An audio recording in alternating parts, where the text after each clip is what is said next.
Waterstones card. Yes, I'm so excited about this, and it's official because I've got paper for it. Yes, yes I do. I got it in the mail yesterday, and I'm so excited about it because with this card, I get a chance to read and review books before they're even published. Access a growing archive of engaging bonus content, including reading guides, sample chapters, and recipe cards. Enter fantastic book-related competitions to win once-in-a-lifetime holidays, money can't buy experiences, and the chance to meet your favorite authors. Use your card to get a discount and 2-for-1 tickets at exhibitions, museums, and much, much more. Get regular point offers on great new books and favorite best-selling classics. Collect eco points in our shops every time you don't take a bag. Yes, this is all I get with this little card, and I'm so excited about it. So excited. So excited! So, that is one thing I got in the mail. There is another thing, and I don't know if you can tell from everything around me. It's just chaos here. I mean, chaos. Wait, I'm going to try and do this. I mean, look at that. Look at that! There's stuff everywhere. Everywhere. I'm just like wiggling around now. Everywhere. I got today a big, big box, and it had inside of it my wedding stuff. Yes, all of my wedding dress. So there's my wedding dress, and I kind of put it all together. So the shoes are there, the veil's there, that poopy thing that goes underneath is there, and craziness. And apparently my parents put towels in there. I don't know why, but they did. That explains why it was very heavy, though. So in that box, however, I also got a book, a big, heavy book, and I don't know why it feels so heavy. Maybe I've lost upper body strength. I'm not sure. I haven't done my yoga for a while, but it is The Invisible Plague. I'm so excited. It's another research book. It's one that I've already read through, but it's very nice and handy to have. I did request Victorian era, but I will settle for this because I'm so excited about it because I scoured Amazon for it. Also, inside of that box, there was a present I didn't know about. And although I've already kind of dug into it because I've re-recorded now, but it is Harry Potter's Bernie Bot's Every Flavor of Beans. And I say I re-recorded because I'm going to eat one for you guys and let you know what flavor it was. And the first one I ate was earwax. Oh, and all I could think was Dumbledore doing his alas, earwax, and me just thinking, what is wrong with you? This is horrible. And if you ever want to torture somebody, this is the way. So, I'm going to eat one. My God, I hope it's not a horrible one like last time. Alright, I could either do this one or this one. This looks like chocolate. Not that sniffing is going to help me any. Okay. I don't want to eat it, though.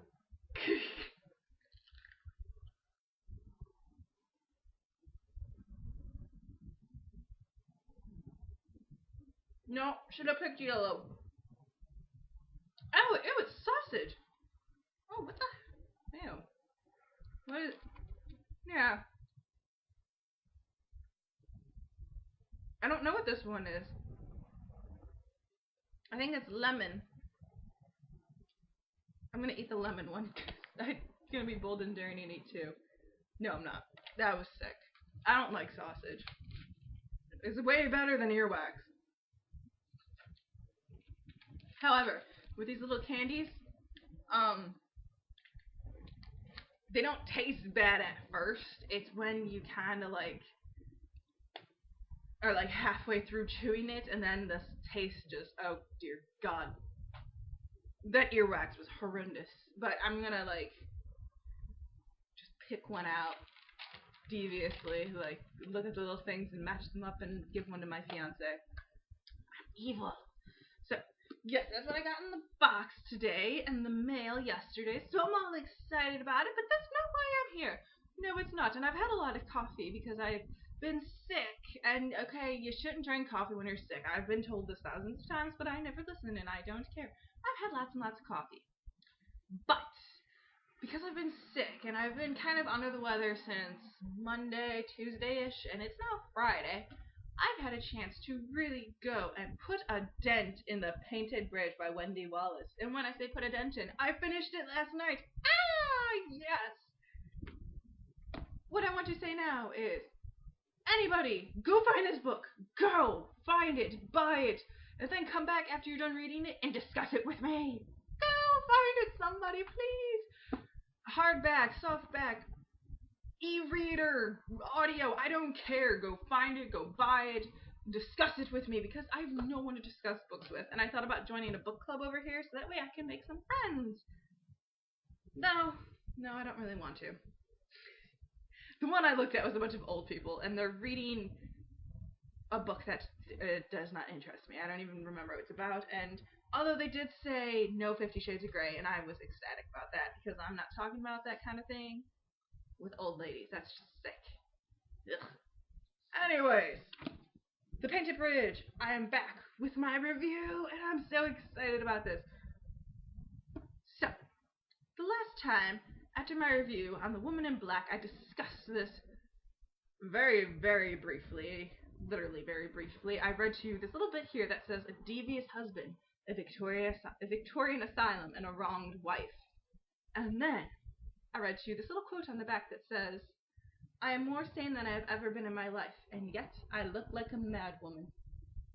I didn't read any of this to you guys, because, why?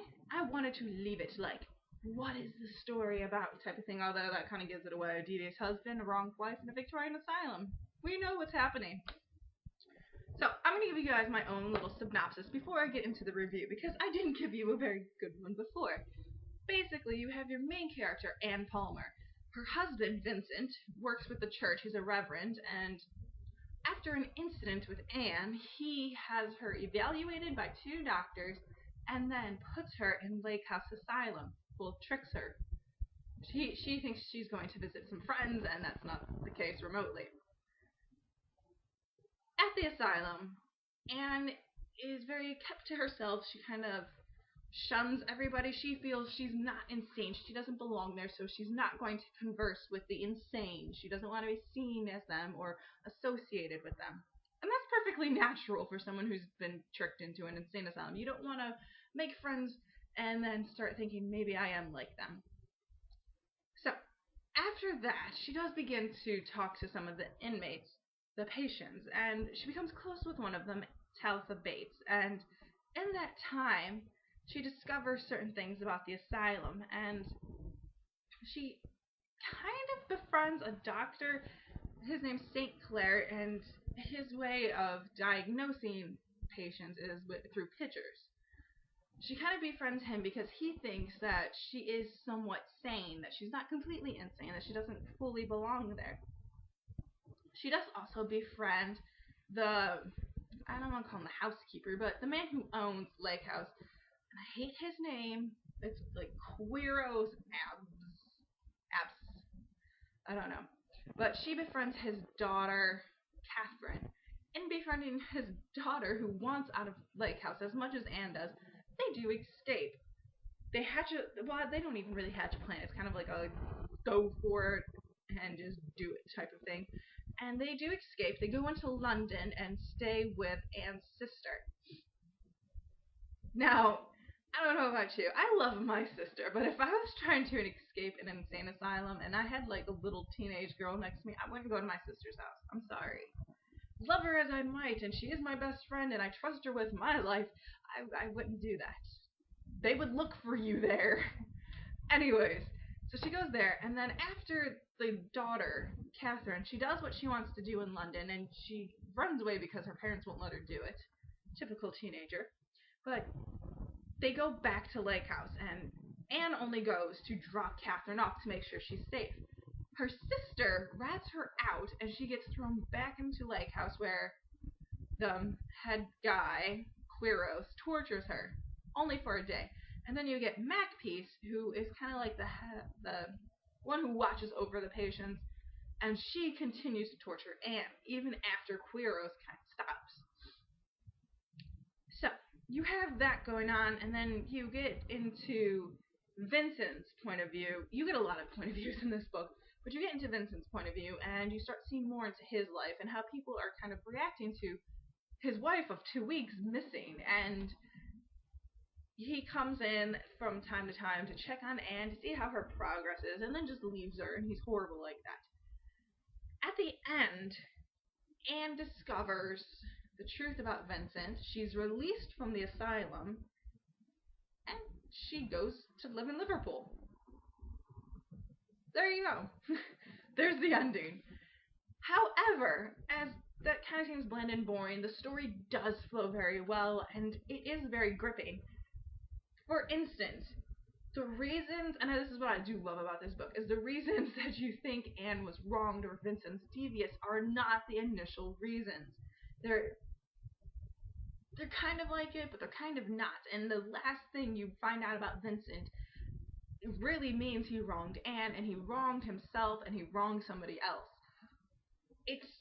I will say, I was like, what's type of incident going on? So you have that all going on. You find out a lot about these characters, and I really do enjoy that. You get a lot of their backgrounds, like you get Makepeace's background, but that's not towards the very end. You get Anne's background, Vincent's, queer Broses, I can't say his name, and things like that. You do not, however, get Catherine's point of view, at least not that I really remember. She wasn't my favorite character. I found her to be annoying, so I probably didn't really pay attention if it was her point of view. Now, this book alone is wonderful. It's gripping, it's thrilling, it kind of leaves you, like, hanging on, like, just like, what's happening next? However, I thought the ending royally sucked. It ends with her, like I said, heading off to Liverpool to live, and I don't like that. I mean, it could have had a bit of a better ending. It could have. They could have left it without that last chapter, honestly, and they didn't. They never do. But apart from that, the story as a whole was very good. It didn't really drag at any parts either, which I found kind of amazing. You got some characters where it was a bit boring. For instance, you have Sinclair, and although he was one of my favorite characters when he spoke specifically, or when he dealt with his patients, but when it was just him and he was talking to Quiros or another doctor, it was kind of boring for me. And although I did pay a lot of attention to it because he was the doctor and I wanted to know what he thought about his patients and things like that. His way of discovering their madness or their diagnosis was through pictures, and that's kind of what threw me because I've never heard of that, and apparently, because I did research through this, and that's why it was taking me a bit longer, like I said, but through the research, I found out they really didn't do that, along with some of the tortures that they talk about in this book that were done to Anne. That was amazing, gruesome, and horrible, but, like, I did a lot of research about it, and it was very helpful for me. I'm just strange like that. Now, as I said before, the reasons we think Anne's been wronged are completely different. We all assume it's because she was put in Lake House, that she was tricked into an insane asylum, that Vincent's devious for that reason. It's not. The reason, and this is my own personal opinion, she was put in there. Vincent had every right. She did what she wasn't supposed to do. She did something that not really was frowned upon, but was seen as unstable or insane in that day and age for a woman. I would like to tell you what she does, but that ruins the fun of it. She also has visions, and that adds into it, and you find out about these visions, and you find out that they're not really visions in the end, that it is all in her mind, but they're not visions. It's, oh, how would I put it without giving it away? Kind of like suppressed memory. That'd be the best way to put it. So what she thinks is visions, and she's been going around telling Vincent and the two doctors he had evaluate her, and the people at Lake House, that she has visions. She's seen as crazy in my book, and along with the reason, something she did, that Vincent put her in there. It all makes sense. However, you kind of do like Vincent in the beginning. I did. I kind of did like him in the beginning. As you got to know him more as a character, I began to loathe and hate him, and you really do find out why he wronged her. And it's like it makes sense in that day and age, but then it doesn't, and you really don't think it happened a lot in that day and age, but it does. It happens today too. So there is so much going on in this book. So much. You get a lot of point of views, and at times it is hard to keep up with who's talking and who's saying what and which point of view it is in, because it's all third person. I love third person. I prefer it over first person because you can get way more in depth with it. You can get a lot more descriptions, and you see more than just one character's point of view. I mean, like, you don't see just through their eyes, you see everything. So altogether, I would probably give this book maybe a B plus. I'm trying to be fair because I do love the Victorian era. I do love insane asylums. I love the concept of the book. However, some places lagged. The ending was not as well as it could have been. That's pretty much it. So it's got 2 docks against it, really. I would love to have this book in hardback, but the cover's ugly. I've looked, yes, I've looked. But the cover's ugly, and I prefer this cover. So I'm going to stick with my little paperback. But it is about a B. So a B plus. Maybe, probably a B plus. It would be a B plus. And it's only for those little reasons. You do get pulled in with it. The first chapter didn't pull me in. I was very confused with the first chapter because it's not Anne. And that's what kind of threw me. It wasn't Anne, and Anne's the next chapter, but it was just very strange. And it deals with St. Clair, really, is what it deals with. So it was just it was very different. It's a different type of novel. You get a lot of the Victorian novels, and a lot of them don't deal with a darker aspect to it. They don't deal with insane asylums, and if they do, they don't go so in depth with it. You get quite a few that mention the insane asylum, but you don't go into them, and most of them all deal with Bedlam or Bethlehem Hospital, which is probably the most well-known and horrific mental institute anyone knows about. So I would say really go buy this book. Honestly, I know I gave The Woman in Black kind of the same rating and told you guys just to rent it, but this is one of those rare beauties that you find and you cherish and adore. So if you're into the Victorian era, or you're into insane asylums, or you're just looking for something different and something a bit darker than usual, this is your book. It is. Go find it, check it out. It's not expensive. It's not, and I truly did love it. I did. I really did. I loved it. So you can go check it out. The next book I'm going to be reviewing for you guys is one we all know. It is one I talked about in my book haul, one that I wasn't excited to get. I didn't really want to read, and I'm really pushing myself to even go and read it. I'm really hoping it's not as bad as I think it's going to be. And for those of you who know what I'm talking about, don't hunt me down and kill me because I've just insulted a master, please. I am, of course, talking about J.K. Rowling's Casual Vacancy. Yeah. Like I said, I'm not really too excited to get into this book for many reasons. I love Harry Potter, and I'm afraid that this book is going to suck. And if it sucks, I'm going to be kind of turned off of her work, anything she writes after Harry Potter, because if you like one story and then you go to the next one and it sucks, you're kind of like in limbo. You're like, do I get it? Do I not get it? Type of thing. And this book was overly hyped. So I've done overly hyped books before, and they all suck.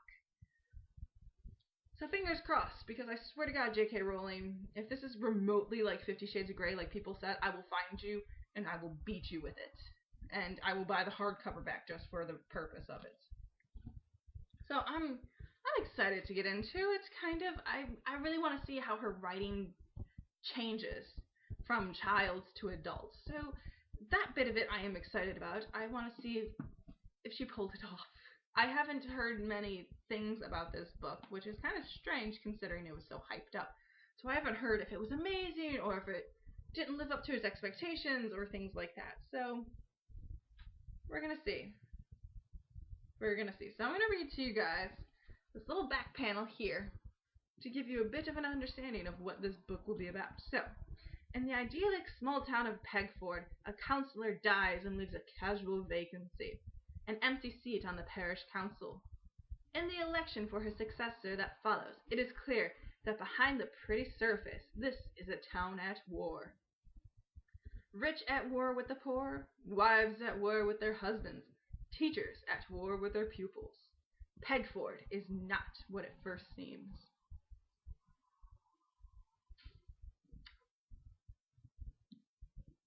I don't know how I feel about it still. I'm going to read it. We're going to find out. I'm still a bit under the weather, so maybe I'll put a good dent in it. I don't know. But this is the next one I'm going to be reading. As you can see, it is a fat book. It is fat. So it's going to take me a bit longer. I'm moving in 3 weeks, so hopefully I'll have it done before then. I don't make any promises or guarantees. I will put up a mini post when about halfway through it. I don't know what this mini post will be about, though. So we're going to find out. We will find out. So, Casual Vacancy is upcoming review. J.K. Rowling. We have The Painted Bridge by Wendy Wallace. It is a B+, and I recommend that you go buy it because it's awesome and a rare beauty. However, with that said, I've been doing a lot of Amazoning, and although I haven't bought anything yet apart from pants that I'm wearing right now because they came in my box, but I've been looking at books, and I have this giant collection of books in my cart. Is that what it is? Or the save for later bit? So I'm looking into getting more books for my book collection to rebuild, to review, and to give you guys yes or no's for it. However, Amazon royally sucks. And I'm not just talking about Amazon.com, but Amazon.co.uk, because why?